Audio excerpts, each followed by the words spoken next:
I think that my challenge today is to share with you what turns out to be 37 years worth of work in 30 minutes. So I'm going to apologize up front for covering a whole lot of things in not a lot of detail, and I'm happy to answer any questions or be in touch afterwards. This has been sort of the love of my life for nearly 4 decades. Hy pointed out that he and I have been here together 34 and 42 years respectively. He didn't add that, at least in my case, I was very young when I started. So if you're trying to do the arithmetic, he's a little older than I am. I get to stand up here and talk about this. This has involved, as you've seen some of the numbers, thousands of undergraduates and thousands of kids referred to us from the local juvenile court or entrusted to us from the local juvenile court in this community. Nearly 200 graduate students over the years, only one of whom I think is in the room, 2 of whom are in the room today, one of whom is one of my current colleagues, and dozens of community partners. So this is a way of saying I'm talking about this, but this is in no way my work alone. You can't do this kind of work alone. I'm also going to give you a presentation that is, from a statistical standpoint, relatively vanilla. I didn't think today was the day to give you lots of visceral models and multiple regression models and so on. So I'm going to ask you to, quote unquote, trust me on that. This stuff has been published lots of places, and I'm happy to share that with you. But given 30 minutes, that was going to get in the way. There are also many outcomes we could talk about. This presentation is going to focus on recurrent crime or recidivism. I'll try and touch on some of the others as we go. It's also certainly a great pleasure today to share this audience with a longtime friend, Steve Fawcett. It's an honor not only to be here with him, given his absolutely exemplary career, but this is a guy who I've known for some time and really love as a human being. This is a great guy, and you should get to know him if you get the chance, beyond the wonderful work he has done. I certainly need to give you some background here. The usual question that gets asked is, what in the world is the university doing here in the juvenile court anyway? That's the question that the community asks, especially juvenile court people who are sort of inherently distrustful of academic types. And the corollary that we get from my colleagues is, where the hell are you going? Why aren't you here in the building? Some of us believe in this model of outreach engagement as it is now labeled. I'd have to point out that when we were very young and started this, neither of those terms were around. But we very much at the time believed in a blend of research, teaching, and community collaboration. And we really are silly enough to believe you can do those 3 things. That is what this is about. And further, we believe that universities are in a unique role to do this kind of work. It is not at all clear to me there's any other institution in our society who can do this blend of work, that is involved in education, that is involved in collaborating on community and social problems, and actually brings research acumen to the table. That slide gets me in lots of trouble with some audiences, probably not this one. This also is based on a particular model of outreach scholarship, which involves collaboration on important issues. In this case, the example is going to be juvenile crime. Development of alternative approaches. Usually we get involved in social issues where things aren't going so well.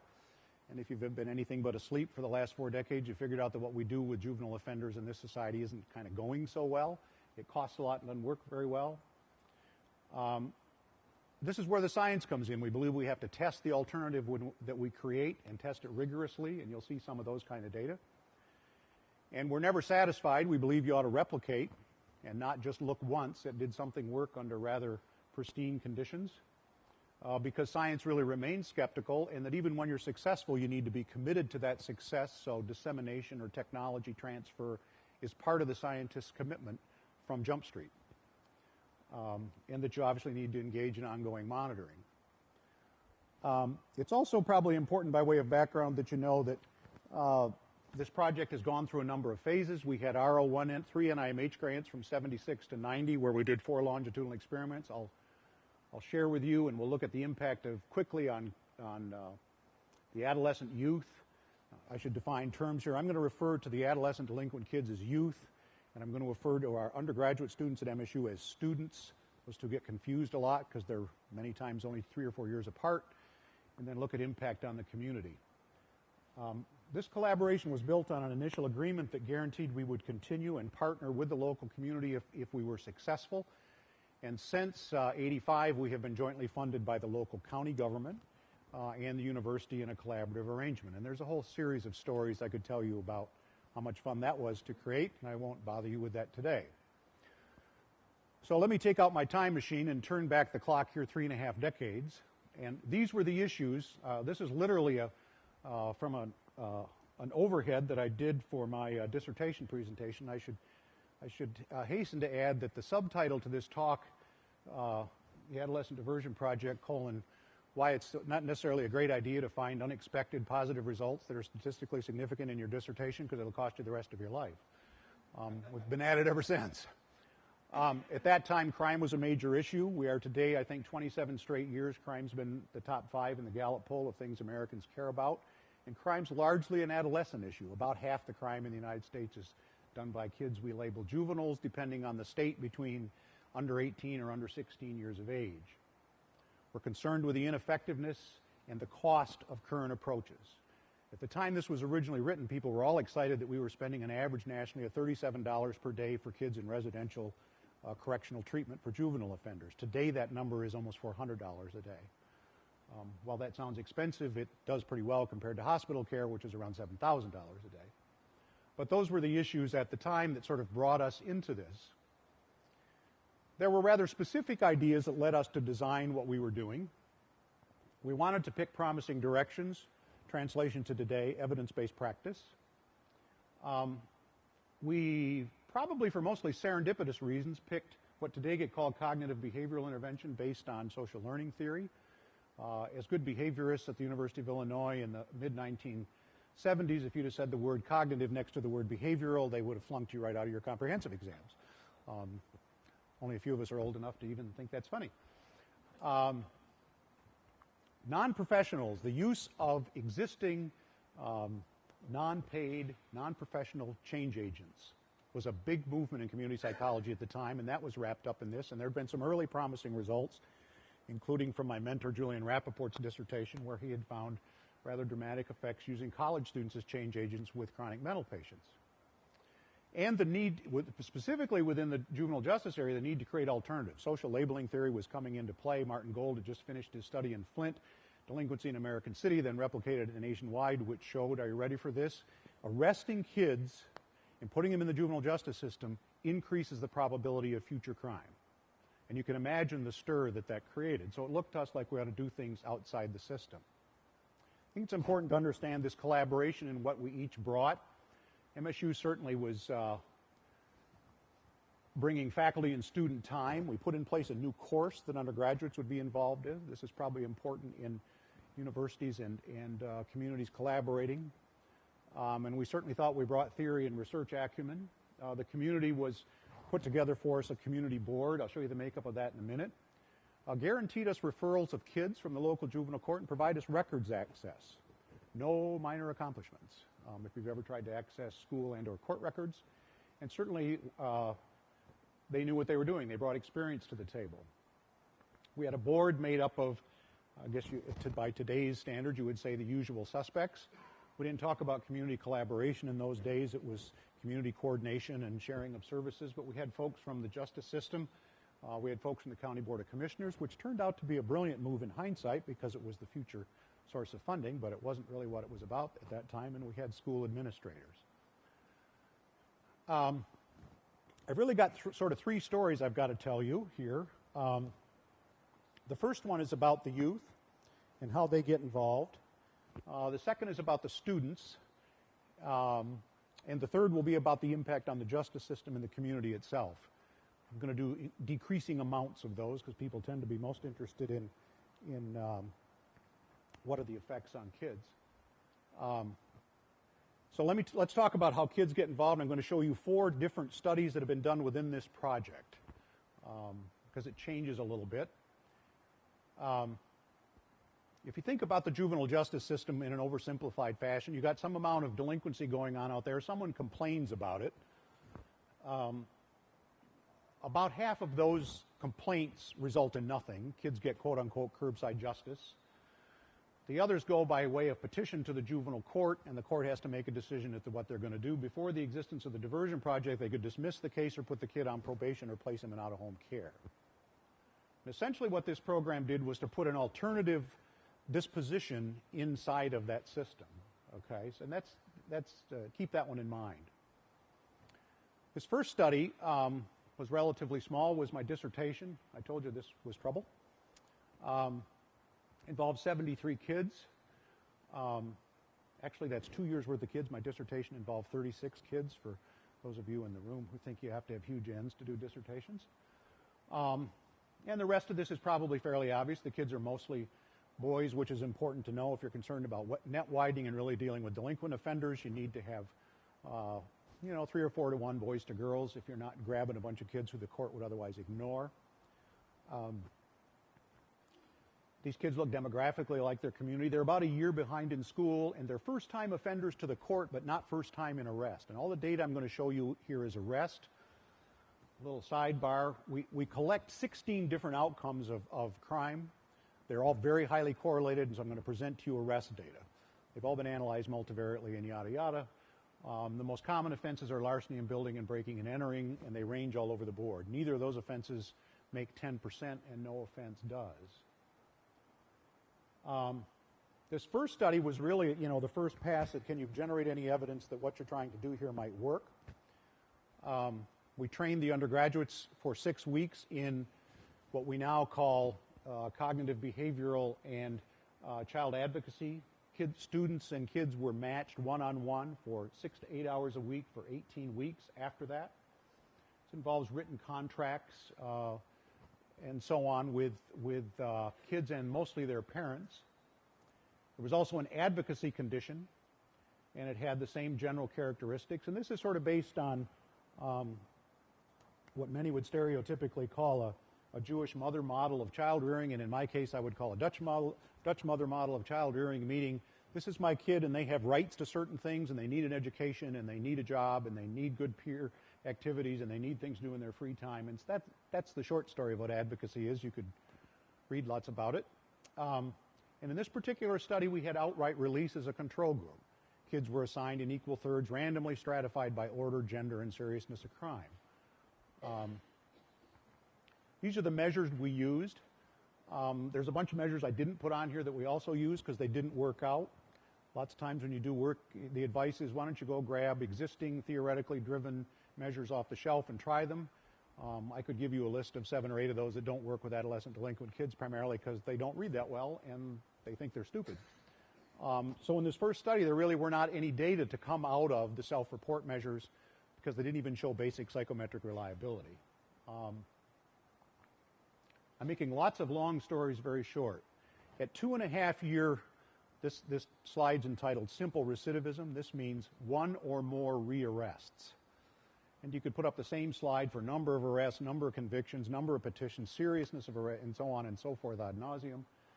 And this is sort of what it looks like. 2.5 years later, kids, regardless of particular intervention, get rearrested about 1/3 of the time.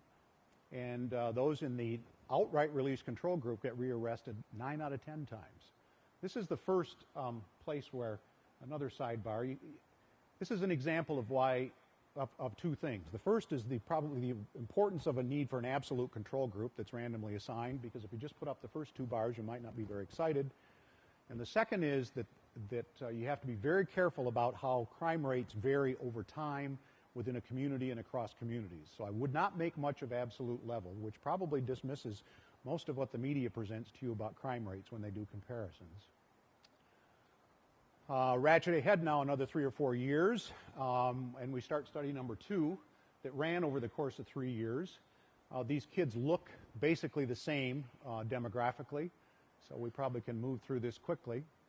We at that point combined the advocacy and social learning theory models into one that now gets called the action condition. One of the things you'll note over time is that the length of training increases. As good educators, we always think we need more training. I have absolutely no evidence that that's true, but training now went from 6 to 8 weeks. The amount of intervention remained the same. What's interesting to us is looking back now, if you look at Mark Lipsy's work on evidence-based practice with adolescent delinquent kids, we, for good or ill, have many of the conditions that he finds are the minimum conditions for effective change, meaning the amount of intervention being based on a cognitive behavioral active model, using one-on-one matches, having weekly supervision, being proactive, and so on. So in this second study, we compare the action condition to now an attention program. One of the criticisms of that early study is, well, you could get that effects with sort of a big brother, big sister model. It's just the attention the students are giving the kids. So we actually put in place and had the local Big Brothers Big Sisters folks map out for us what they did. So there, instead of 8 weeks of systematic training, there were 3 general orientation sessions. The requirements were for the same amount of intervention, and in fact, from the process data we had, the same amount of intervention occurred. There was monthly rather than weekly supervision. That turned out to be important, and it was based on that sort of natural skills helping model that Big Brothers Big Sisters puts forth. And there was no explicit transfer model, and in this case, the control group was returned to court for normal processing. Okay. We did lots of measurement. This is just to show you that lots went on. These Y, P, and P life domain and intervention interviews were 2-hour interviews done at 6-week intervals with the kid, their parents, their nominated best friend, and the change agent in case of experimentals.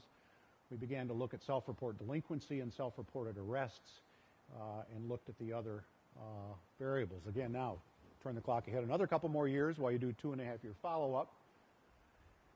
And the action conditions 2.5-year recidivism rate looks a lot like it did before and is significantly better than the attention group, which is also significantly better than the treatment as usual control group. So we kept putting this thing to different tests. The other thing I'm not putting up is we also see school effects. Another example of why it's very important to have equivalent control groups. The 2.5-year attendance rate, for example, for diversion project kids is 63%.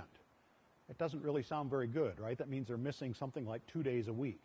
It doesn't sound good until you consider the fact that the control group kids are going to school 21% of the time. They're going to school 1 day a week, and so it matters a lot.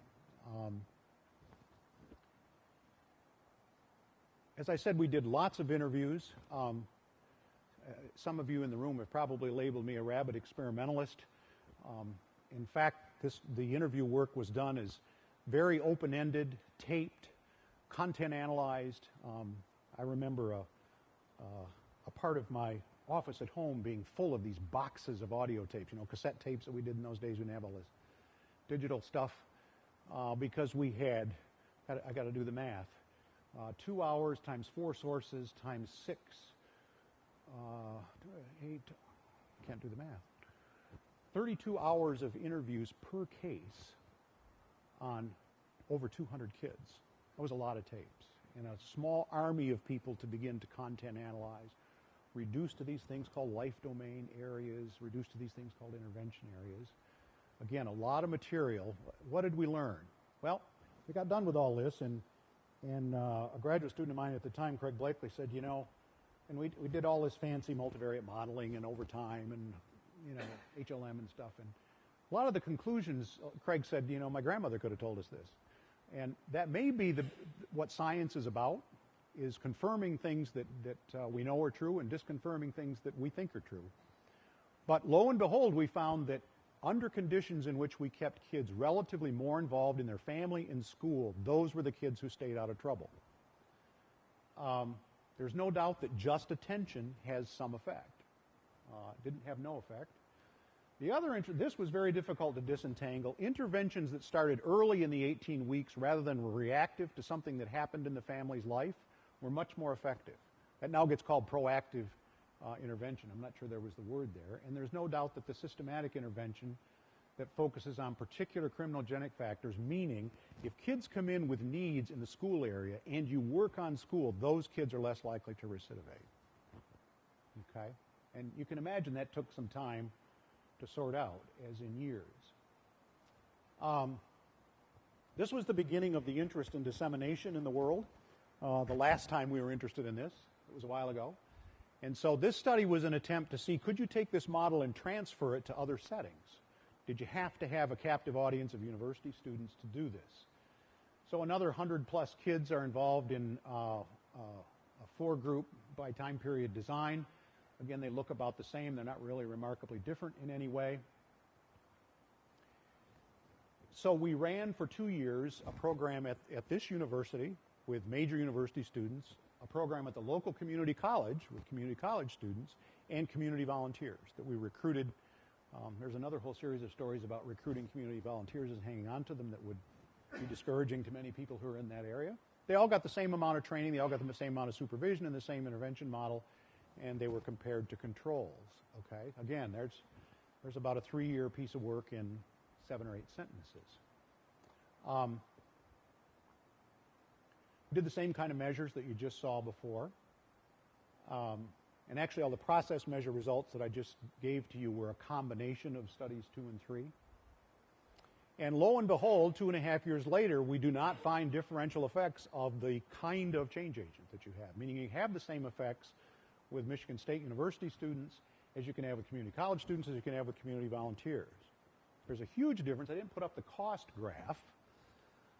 The cost of recruiting and hanging on to a community college student is about 4 times the cost of hanging on to an MSU student. MSU students clamor for the experience and stay in the course.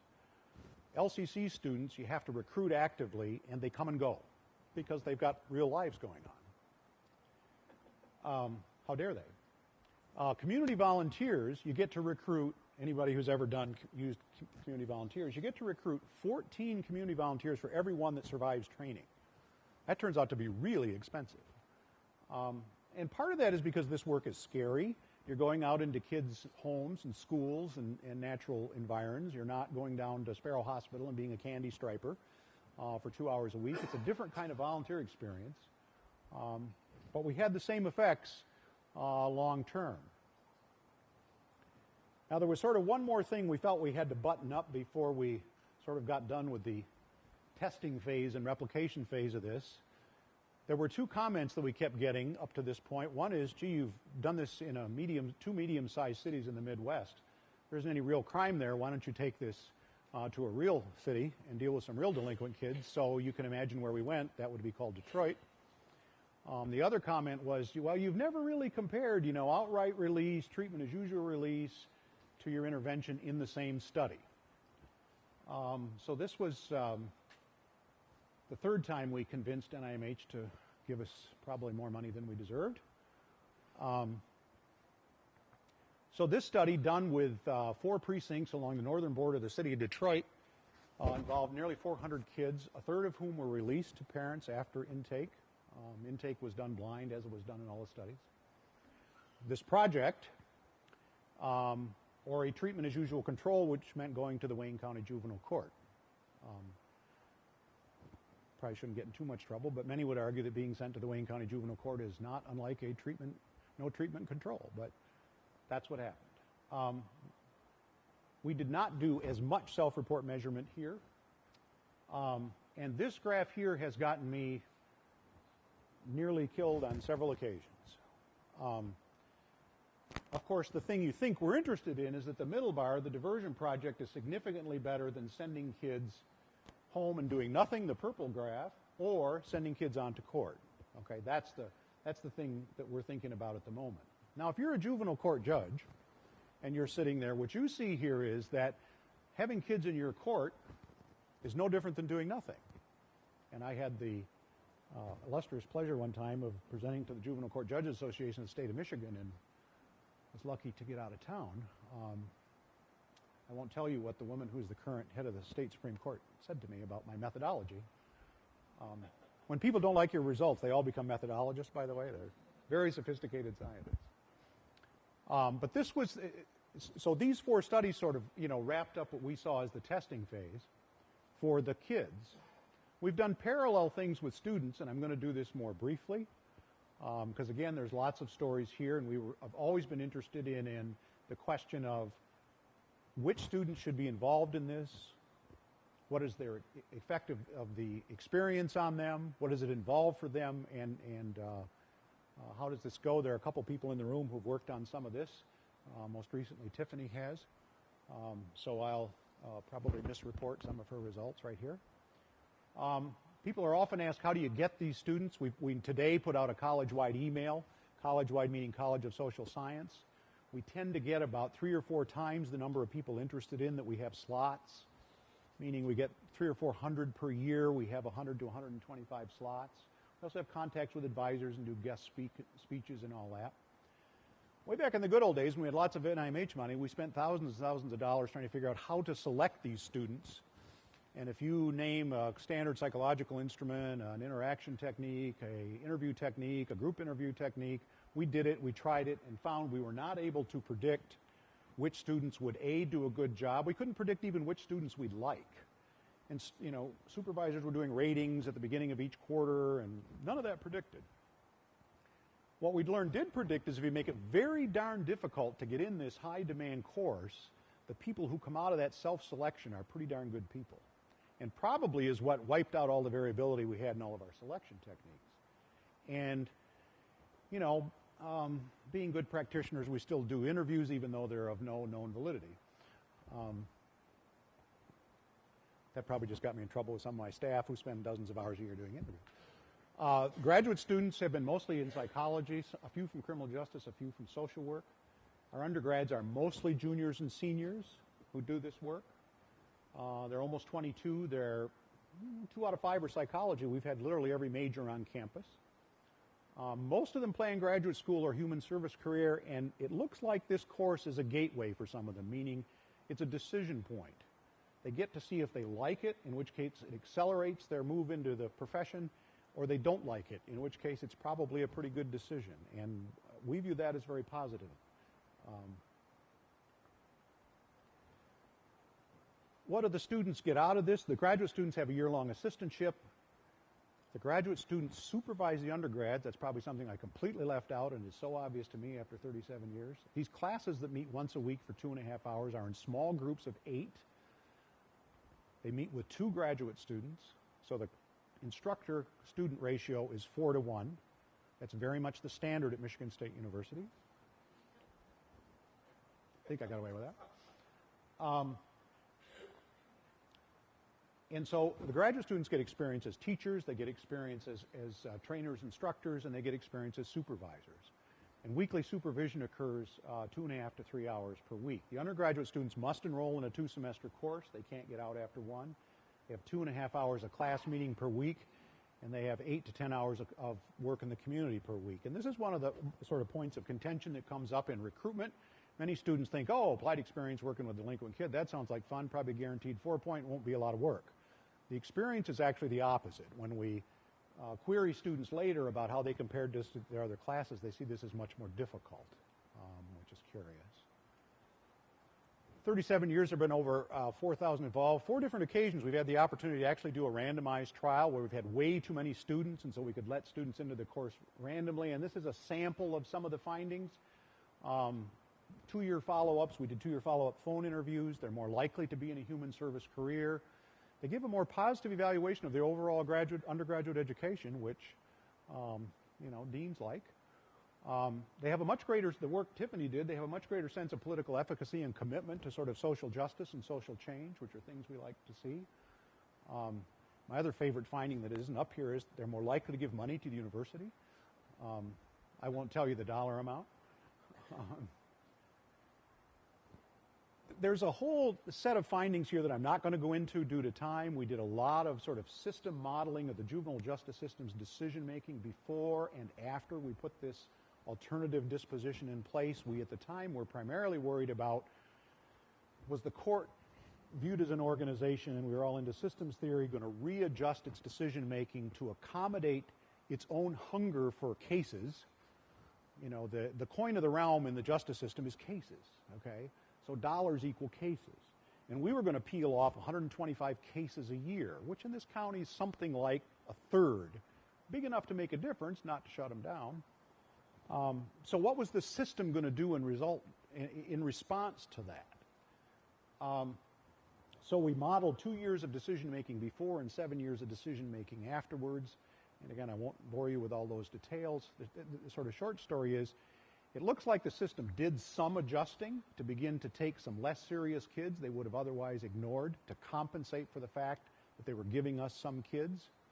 But in the main, they targeted their resources much more carefully. Their caseloads dropped from in the 50s to in the 30s, and some of those kind of desirable effects happened. Other things that they found desirable as we have chatted with them is they now value a partnership with the university and have engaged us in several other projects, which we won't go into. It was very interesting to go to them with a 5-year grant in hand and offer to do this if they would collaborate. It's a lot easier to go as Santa Claus than as other characters you might imagine. They now understand they have a safer community because recidivism was cut in half.